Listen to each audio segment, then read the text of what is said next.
അതിരാവിലെ തന്നെ ബ്രേക്ക്ഫാസ്റ്റിന് ഒരു 15ഓളം ഐറ്റംസ് കിട്ടുന്ന ഒരു സ്പോട്ട് നിങ്ങൾ കണ്ടു. അതും ചിക്കനും മട്ടനും ബീഫും ഫിഷും എല്ലാം ഉണ്ട്. എങ്ങനെ ചൂടൊക്കെ വെക്കണേ?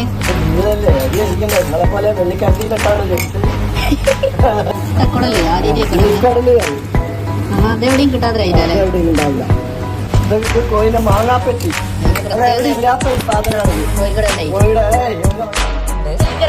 ബീഫ് ബോട്ടി, chicken parts, chicken liver, beef roast, ചിക്കന്റെ മാങ്ങാപ്പെട്ടി, കൂന്തൽ റോസ്റ്റ്, ചിന്നമുട, ചിക്കന്റെ മുട്ടക്കുടല്, അയിലക്കറി, കോഴി മുളകിട്ടത്, ഒരുപാട് ഐറ്റംസുകൾ. എല്ലാം കൂടി നമുക്ക് കഴിക്കാൻ കഴിയില്ലല്ലോ. ഞാൻ ഓർഡർ ചെയ്തത് ചിന്നമുട്ട, കൂന്തൽ റോസ്റ്റ്, ചിക്കന്റെ മാങ്ങാപ്പെട്ടി.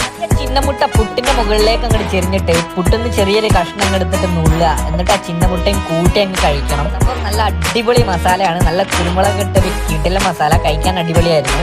സ്പെഷ്യലാണ് ഈ കാണുന്ന കൂന്തൽ റോസ്റ്റ്. നല്ല കുരുമുളക് ഇട്ട് വറ്റിച്ചെടുത്ത കൂന്തൽ റോസ്റ്റ്. അത് ആ പൊരിച്ചപ്പത്തിന്റെ കൂടെ കൂട്ടി കഴിക്കാൻ സംഭവം അടിപൊളിയായിരുന്നു. നല്ല ഫ്ലേവർ ഒക്കെ ഉണ്ടായിരുന്നു. സാധാരണമായി ആ ചിക്കൻ മാങ്ങാപ്പട്ടിയും ഇത് സംഭവം എന്താണെന്ന് വെച്ചാൽ ചിക്കന്റെ ഗിസാഡ്. അതന്നെ വേറൊന്നുമല്ല, നാട്ടിൻപുറത്തെ സാധാരണക്കാരുടെ ചെറിയൊരു കടയാണ്. കൂടുതലും അവിടെ തൊഴിലാളികളെയാണ് കാണാൻ കഴിഞ്ഞത്. ഇതിന്റെ ലൊക്കേഷൻ വരുന്നത് കോഴിക്കോട് മീൻചാത്തിന്റെ മാങ്ങാവിന്റെ ഇടയിൽ